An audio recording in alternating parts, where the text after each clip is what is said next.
Welcome back to Reading Bear. Today, we will take a look at some new revenge stories. And if you enjoyed my content, please don't forget to subscribe to my channel and post some bear emojis in the comments.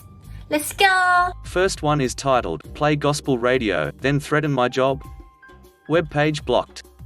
So here we go. Comes with an update section since I realized it was removed.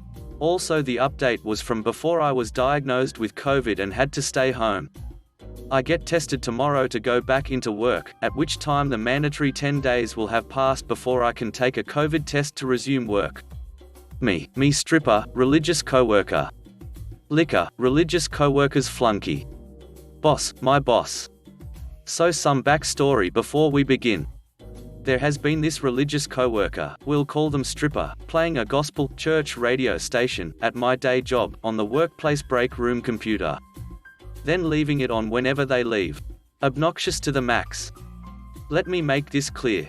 I don't care what people do on their time, mind you, except this is more than just their time off the clock when it's happening. I'm not a Christian and was force-fed religion growing up to the extreme extent that I hate even hearing the sermons, gospel during my downtime, which was what was on full blast via the computer. I'll put up with it for other people's enjoyment in public, but not when there's no one in the room aside from me. No one else seems willing to use the computer or go near it when it's on, so I assumed from the get-go that it was someone who was an overbearing sort. No one gave a crap when I turned it off either and happily let me do so. The first few times I did, I would always ask if they were listening to it before turning it off. I have been turning it off multiple times a day, every day, for months. I finally snapped and said to myself, in a normal tone, I'm going to set a timer for that thing someday if this continues. I'm so sick of having to turn this damn thing off, to what I thought was an empty room, to myself. Turns out there was someone hanging out supposedly asleep in the corner, so it wasn't just me, oh joy. No, she wasn't one of the people using that station, in fact she expressed relief once it was turned off. She could have turned off the radio site herself, but I guess she was in full slug mode and unwilling to move. Now we get to the beef of the story. Well, I went to go get lunch for later. I couldn't eat it then, but I always order it from the kitchen, and suddenly I was approached by Liquor, one of the servers. Liquor, hey, you know that thing in the break room? Me, what thing? Didn't realize what he was talking about. Liquor, the gospel thing? That you turned off? Then said you were going to get rid of? Me, oh yeah, why? Liquor, hesitate then resumes, yeah well someone, I'm not saying who, uses that, and they're a manager. You know you might want to leave it alone, you don't tell managers what to do. You don't want to lose your job, do you? I saw red. I grabbed my lunch then went and stuck it in the fridge. I must have had a look on my face because a few people asked if I was alright. I was already starting to form a plan. You see, I am one of the cheerful workers. I generally avoid making waves. But I had had enough. No one threatens my job on my watch. I said, just going to get some advice. Then went to find my boss, and told her what was said. She's someone I trust to a T and I wanted to make sure of her advice before I proceeded with my plan. My suspicions were confirmed right away. Boss, yeah, no. That's not true at all. All of us have our own computers, hang out in our own offices, the front office while on break, and none of us have the time or desire to use the break room one. You're not getting fired for that. Whoever's telling you that is lying, they're not a real manager. I also let her know about the problem with the Preach Gospel radio site being left up all day, and me getting sick of turning it off, then expressed that I was going to set a timer so that when they left it would at least turn off. Boss, you can actually do that? Cool. I now had her permission, knowledge of the situation, but I figured I'd give whoever it was a few days before I started, to make sure I could figure out who it was, give them a chance to not keep doing the activity. Well, over the next few days I figured out who it was. It was Stripper, of course. They didn't stop either. I guess they assumed their threat had worked and that they had put me in my place. I came in today again to find the exact same issue. Again. Time's up, cue petty revenge. I decided to do more than just a timer. A timer wouldn't work with Chrome, for one, and two, this way was more fun. And more final. You see, I know that who I'm dealing with, Stripper, doesn't know much about tech or extensions. They're an older person without the common sense knowledge of computers that I grew up with, was entrenched in, that most people my age, younger, know from heart.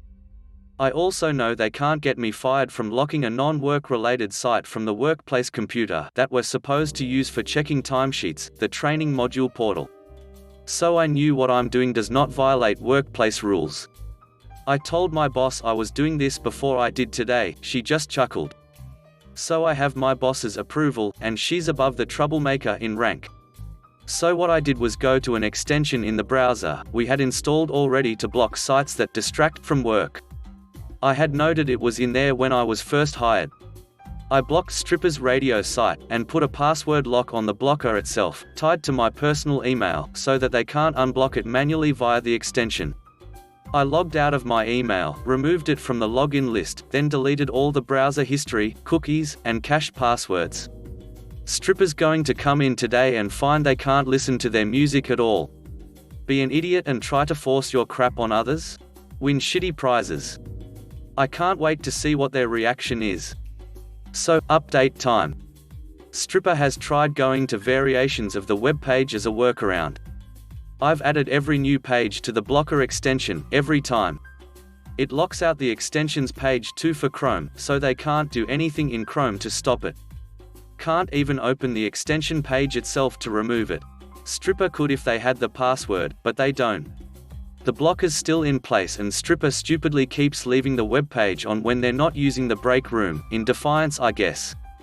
But every time they do, I just gleefully add the variant page to the blocker. It's a single gospel radio station they use, so Stripper's bound to run out of options eventually. In the meantime, the managers refuse to do anything to the break room computer, and I get a savage carnal pleasure blocking every new web page that they try to use, leave on. Endless buckets of fun at Stripper's expense, until they eventually give up, or run out of web pages to go to. They haven't threatened me since, and have just been settling with being frosty to me. Which honestly suits me fine. Not like they're essential to my job. Next one is titled, Damn Neighbor. So, just for a bit of context, my mum and dad own a plant nursery. From what I was told, our annoying neighbor was a retired lawyer with too much time on his hands, and he lived just down the hill from us and owned a dam as well. So let's get into this, for it is long. So, his happened back a few years ago, when I was in year 11 of my high school, about mid-autumn. Keep in mind this is Australia, so it is bloody dry. We get a formal complaint from our annoying neighbor. This isn't a big shock because at this stage we were getting formal complaints from him every 2 weeks or so, anything from too much noise, to yes too little of noise, our dog, our hill eroding, anything this guy could think of. It came in his usual lawyer-styled letters. Anyway, this guy had written us a letter claiming we had infected his water with blue-green algae, and we would have to pay all damages to his property, including vet bills for his horses. Now my mum and dad were furious with this guy, for when we were having our dam built, this guy kept complaining about how the runoff from our pots would change the nutrient level in the water, so when dad built this he went all out. He had a natural filtration system with 2 smaller dams that all water would go through first, filled with natural water filter plants, reeds and other plants. Then it would go through a chlorinator, and finally a pumped filter. Every month Dad would backwash mains into the dam to keep the dam the right pH, and pump the water constantly to keep it aerated. So my parents replied a flat no. So, our neighbor makes his biggest mistake and calls Melbourne Water to look at our dam and to test the water, and guess who had to pay for the water testing fee? So Melbourne Water guy gets there and is quite upset, for his coworker called in sick and he is going have to collect water samples from all water inflows and overflows and the dam itself by himself, do salinity tests, pH tests and send samples back to the lab for further testing. I thought it was interesting, for I was doing chemistry at the time, so I went out to talk to him about it. He looks at our setup, and to say the least, was pretty impressed. He asks why it was getting reviewed 1. Due to how dry it is and how water isn't overflowing from our dam to his, and 2. Why it is the neighbor getting reviewed due to he is the one with blue-green algae. He soon gets explained all the crap our neighbor gives us, and expresses his sympathy. When he is about to finish up he suddenly asks about the fence line that goes through the annoying neighbor's dam. And I tell him about how a few years back the neighbor had told us to reinstall our connecting fence in order to keep our dog in and how Dad had to pay for it all. Dad was upset and decided to review over our property border, and didn't give up a centimeter of land to this guy even if it went through his dam. Now Melbourne water guy smiles and says, well, I'll have to get a sample of that as well, won't I, since it is your water. After this he talks to my parents about our options and says that the review will be scheduled soon about the water contamination. By the way, I was not present for the meeting. Mum and Dad relayed the whole thing to me. Anyway, going on. So about a month later, the council has us sit down for a meeting with annoying neighbor there, and all he knew was it was about contamination of water, and he is looking smug. Then it starts. Melbourne water guy goes on to state that the contamination did not come from our dam and likely came from annoying neighbor horse poo runoff into his dam, but without further testing on annoying neighbor's property, there would be no conclusive evidence. Annoying neighbor just looks confused because why have a council meeting for this, but Melbourne water guy isn't done yet. He then goes to state that there has been, in fact, contamination to our water from his, as we have a cubic meter of water coming across from his dam. I heard he just went pale as he realized what this meant for him. He would have to pay us for damage. He quickly got composure and claimed that we do not use the cubic meter of water and therefore do not have damage. It was my mum's turn now. She got up and told the council she wanted to use this water for a water exhibit for our plants range for when customers came over to look at our plants, but could not do so with the water contaminated. The council had already seen the plans and agreed. So the annoying neighbor was then forced to pay for Melbourne water to come out and determine where the contamination was, and then set up a filtration system similar to ours, which cost Dad about $20,000 to decontaminate the water so we could do our water garden. P.S. If Melbourne water guy is reading this, I know we already thanked you, but you were great. Thanks for helping us get back at annoying neighbor. P.S. Annoying neighbor didn't send us a complaint letter for a few months after this, but they did come back. Next one is titled, Fences Make Good Neighbors. Not always. So this story isn't mine, it isn't even my friend's, but it is the tale of a battle of two neighbors that lived in my friend's neighborhood when he was a kid. Neighbor number one we'll call Hans. He was German, and his family came here in the 1950s for a better life. Hans had 2 kids, and the whole family was large. German food can really pack on the weight, and apparently Hans' family loved to eat. Neighbor number 2 we'll call Robert. He was also from Europe and had emigrated at roughly the same time. I don't know what part of Europe Robert was from, but apparently there was some sort of history there, because Robert absolutely hated Germans and Hans in particular. The two of them lived one street over from each other, and their backyards faced each other, separated by a wooden fence that was falling apart. So were the fences that separated Hans from his neighbors on either side. Hans decided to replace the fences. He was able to get the cooperation of his next-door neighbors, as they weren't happy with the state of the fences either, and agreed to split the cost of replacing them. But when Hans approached Robert, he was told there was no way he was paying a dime to a ducking crowd to fix the fence. Hans reasonably explained that the fence would improve both homes, and that it was only fair that the cost be split between them. Robert told Hans to go to hell, and if he wanted a new fence, he could pay for the whole thing himself. So Hans decided to do just that. According to my friend, Hans had his lot surveyed, not once, but twice, to determine the exact location of the property line.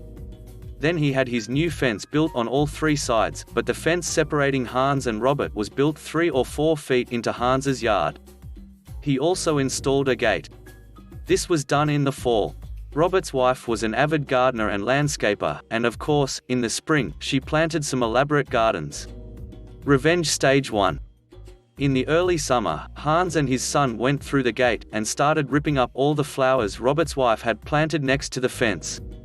Robert, of course, freaks out, and starts screaming at Hans, who screams back, and eventually the cops were called by Robert, who wanted Hans charged with trespassing and destruction of the flowers. Hans takes the cops back to his place, and shows them the surveys and measures the distance from the house to the fence.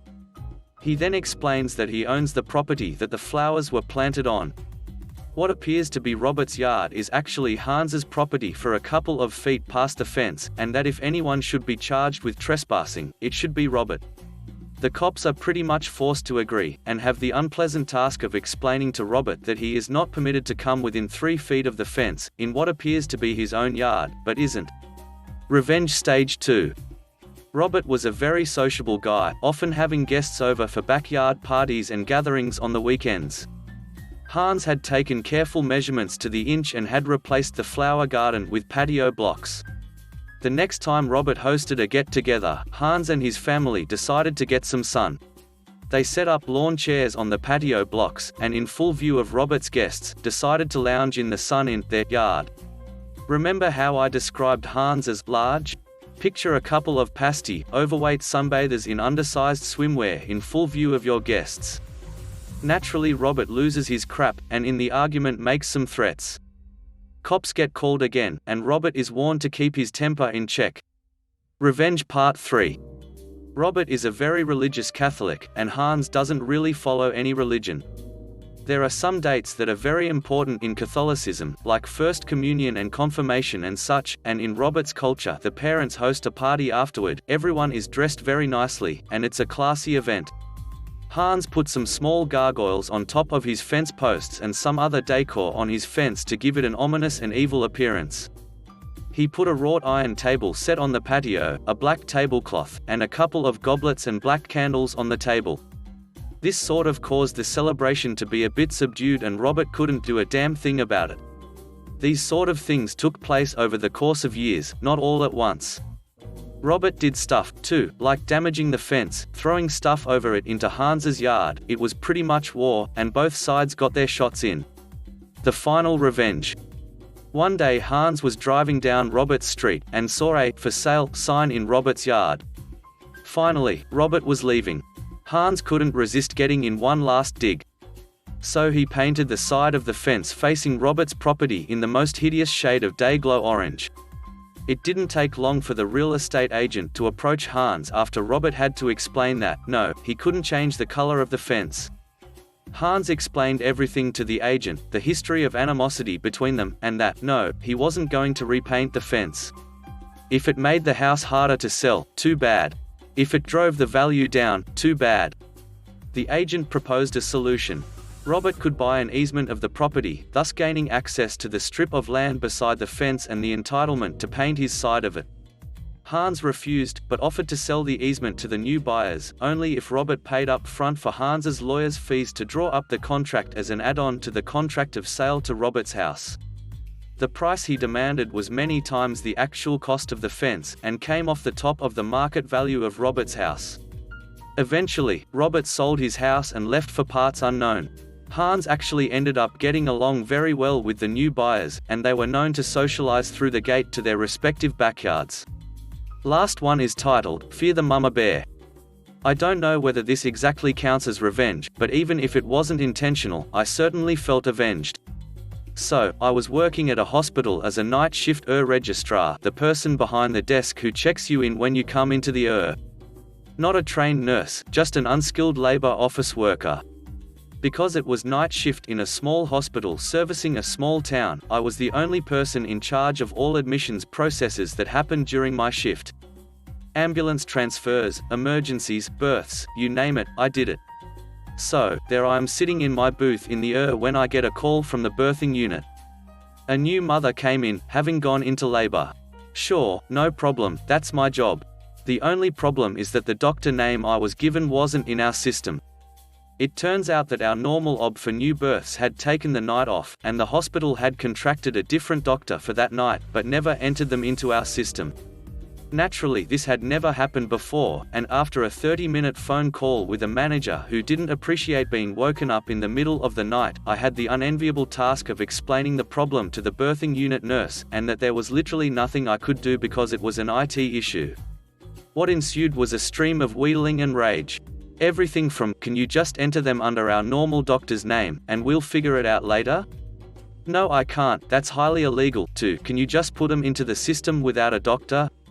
Again, illegal. Also, the computer system literally wouldn't register a patient unless you put in a doctor name. Probably because illegal. Eventually graduating to, I don't know, just get her registered somehow. These are just a few of the more ridiculous highlights from a very long conversation. He really wasn't getting it. Now, I have a lot of sympathy for the position he was in. Hospital staff can't legally administer care if the patient isn't registered in the system, so this poor woman was probably sitting in their waiting room enduring labor this entire time. Still, I knew what the rules were, and he was making a bad situation worse. After about 15 minutes of trying to explain the situation to him, I gave him a final speech reminding him of the situation, apologized that there was nothing I could do, and hung up. I then performed the time-honored tradition of leaning back in my office chair and emitting a long, tension-fueled sigh. Enter my coworker. 120 pounds of gossip and pure mama bear energy. She heard my sigh, probably the conversation too. The nursing station was 5 feet from my desk, and asked what was going on. I explained it all to her. She nodded, said some sympathetic words, and then she disappeared. I didn't think anything of it at the time. I assumed she had her own work to do. Some amount of time later, she returns with the birthing unit nurse in tow. I think if she could have, she would have been dragging him by his ear. I don't know what she said, or did, but this 250-pound, 6-foot-plus dude is literally in tears apologizing profusely to me. Meanwhile, I'm so stunned that all I can do is stand there saying, sure, apology accepted. Until he eventually leaves. Mama Bear looks satisfied with the exchange. I thank her, and we return to our posts. From that moment on, every interaction I had with that guy was incredibly friendly and respectful. For context, prior to this he usually had either the apathetic employee voice or the condescending "I'm a nurse so I need you to do this because I'm important" tone. Thanks for listening.